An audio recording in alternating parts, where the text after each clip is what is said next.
Olá, pessoal. Estimo que estejam bem. Bem-vindo à segunda aula do nosso curso básico de Arduino. E hoje a gente vai falar de fato o que é o Arduino, né? A gente vai sanar essas dúvidas, explicar um pouco sobre o contexto histórico, sobre as componentes do Arduino e tudo que a gente vai trabalhar aí no decorrer do curso, certo? Então, esse curso básico é oferecido pelo Espaço Maker do Instituto Federal, no campus Inconfidentes. E para maiores informações, qualquer dúvida que vocês tiverem no decorrer do curso, vocês podem estar enviando para o e-mail que eu deixei no primeiro slide que eu passei na primeira aula. Vou ressaltar aqui o e-mail para vocês. É o meu e-mail institucional, então para qualquer dúvida que vocês tiverem, vocês podem mandar para esse e-mail. O e-mail é gesley.ribeiro@alunos.ifsudminas.edu.br. Então vamos dar início ao nosso curso aí, de fato, explicar o que é um Arduino. Então, basicamente, o que é um Arduino? O Arduino é um microcontrolador, certo? Munido de circuitos de entrada e saída.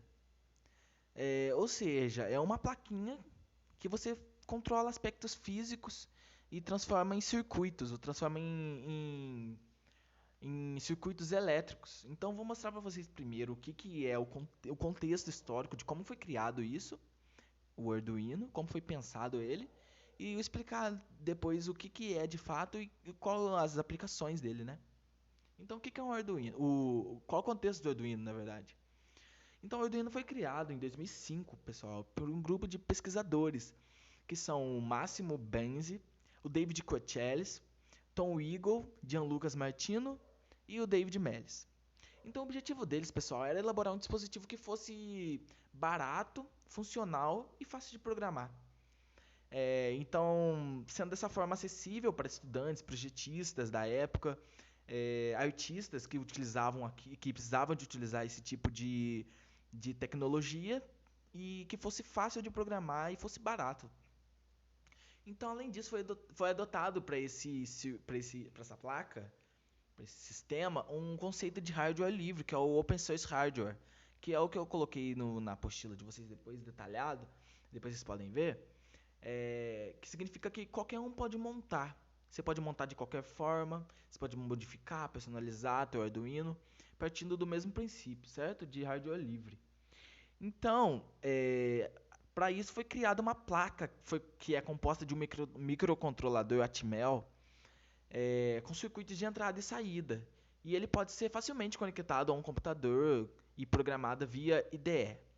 Esse IDE, que vem de Integrated Development Environment, ou Ambiente de Desenvolvimento Integrado, ele é utilizado uma linguagem baseada em C++.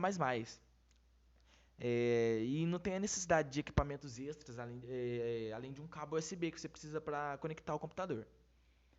Fora isso, pessoal, preciso explicar para vocês antes que essa ideia de Arduino ela parte da fase de physical computing, que é a computação física em geral, né? Que ela tem por objetivo a construção de sistemas interativos físicos mediante o uso de softwares e hardwares. Então, esse termo é empregado a sistemas inteligentes, pessoal, que é para diversos fins, como tráfego aéreo, processo de automatização de indústria. Então, a computação física, no geral, ela visa conciliar o ser humano e suas necessidades. Então, com a tecnologia, usando tecnologia, automação, e nesse contexto de uma forma palpável, mas não limitada a apenas isso também. E ela é bastante utilizada em sistemas de reconhecimento de voz, por exemplo, que captam e interpretam ondas sonoras, captação de vídeo, interface, sistema de reconhecimento de de pessoas, por exemplo, sistemas que captam presença no geral. Então, seguindo aqui, o Arduino no geral ele é composto de vários modelos, pessoal, de vários tamanhos, de várias funcionalidades aí. Então, eles se diferenciam basicamente na forma Nano, Uno, Mega e Duo. O Nano, ele é muito pequeno, assim, sabe? É muito limitado as portas e você precisa soldar. Então, basicamente, ele é usado para quando você precisa de um sistema muito pequenininho que você precisa alimentar. E aí você usa só uma porta ali do Nano, basicamente. E o ruim dele é que você precisa soldar. Mas basicamente usado na praça aí o Uno, né? O Arduino Uno, ele é uma placa maior, um pouco maiorzinha, com mais portas, né? E você não precisa soldar essas portas. Ele tem um sistema de encaixe que basicamente os outros Arduinos maiores todos têm, que você poupa essa parte de soldar. Você pode reutilizar o Arduino para vários tipos de projeto. Então você tem o Arduino Uno, que é esse 2 aí, o Mega, que é o 3, o Duo, que é o 4, e o Nano, que é esse 1 aí, né? Que eu já falei. Então a gente vai nesse curso, pessoal, a gente vai trabalhar com o Arduino Uno, basicamente, porque como eu disse, ele é bastante funcional e ele é bastante usado aí no mercado, além do preço dele ser bem em conta aí, como eu disse no primeiro vídeo. Então, a gente vai falar, eu vou falar um pouco sobre as componentes desse Arduino, o que que ele tem, o Arduino Uno, o que que ele tem composto nele, e mais pra frente eu vou falar sobre uma parte de eletrônica básica para vocês. Então esse Arduino, os componentes dele ele contém um microcontrolador ATmega 328, uma tensão de operação de 5 volts, tensão de entrada recomendada de 7 a 12 volts, os pinos digitais e barra 0 14, entradas analógicas, 6 entradas analógicas ele tem, corrente de pinos digitais são de 40 mA, o flash de memória é 32 KB, e a SRAM é de 2 KB. Então vamos relembrar um pouquinho de eletrônica básica para esse curso, né, pessoal? Precisa saber basicamente o que, que são esses três componentes aí que são bastante utilizados, sabe? Quando se fala em circuitos. Então, vamos falar primeiro o que, que é um resistor. Resistor, então, ele é um componente de estrutura composta por carbono e outros elementos resistentes usado para limitar a corrente elétrica. Então, o resistor basicamente vai limitar essa corrente que vai sair do Arduino, que é 5 volts ali no máximo, né? Vamos supor que a gente vai ligar um LED, por exemplo. Se a gente ligar direto com os jumpers, o LED no Arduino, ele estoura. Porque ele fornece muita amperagem ali e aí não vai aguentar. Aí o LED estoura. Para isso que a gente usa resistores, para limitar essa passagem de corrente, de corrente elétrica no próprio circuito ali, né? Esses resistores, eles compõem circuitos elétricos, geralmente que possuem faixas coloridas. Então, o número de ohms em cada resistor, ele é variado pela cor de cada resistor, né? Então, você sabe o número de ohms de acordo com a cor do resistor. Isso aí você pode ver na apostila que eu deixei detalhado para vocês, como que se mede o nível de ohms que tem nos resistores e uma tabelinha com as cores, associando todas as cores ao número de ohms que você vai utilizar.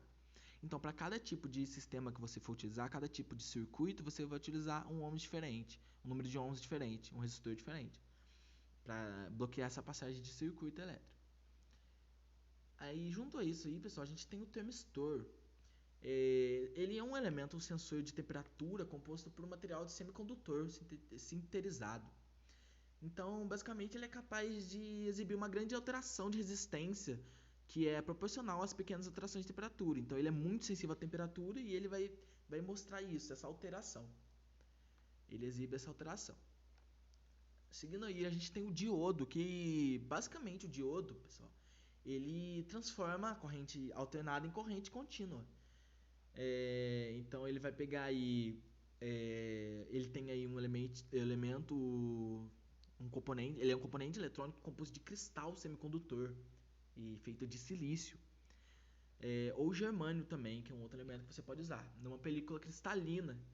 E as faces dele são opostas e dopadas por diferentes materiais durante a sua formação. O que causa essa polarização nas extremidades, que faz com que ele transforme a corrente alternada em corrente contínua. Vamos dar prosseguimento aí? Então, pessoal, para essa próxima aula que a gente vai ter, A gente vai falar um pouco, a gente vai utilizar esses conhecimentos que a gente teve aqui de eletrônica básica, a gente vai utilizar para os circuitos que a gente vai trabalhar na próxima aula, né? Que basicamente a gente vai ver protoboards e vai ver os sensores. Para protoboard, a gente vai utilizar bastante essa parte de eletrônica que a gente viu. Como que a gente coloca nas portas da protoboard os resistores, como que a gente coloca os LEDs no circuito certinho, como que a gente coloca os jumpers no formato certo, na ordem certa, nas portas certas do Arduino, para que isso venha ocorrer de forma correta e o seu circuito aí venha ser aproveitado de forma que você venha conseguir ativar o seu sistema aí, né? Que o projetinho que você queira fazer, ou os projetinhos que a gente vai fazer, né?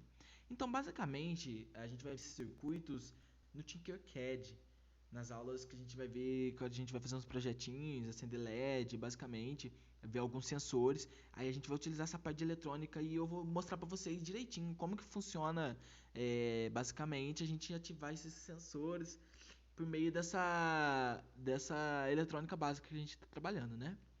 Então, pessoal, essa foi a nossa aula e eu espero vocês para a próxima também, que a gente vai ver um pouco sobre sensores e protoboards, como que a gente vai trabalhar isso, beleza? Então, fiquem bem, cuidem-se e até a próxima aula, tá bom? Tchau, pessoal.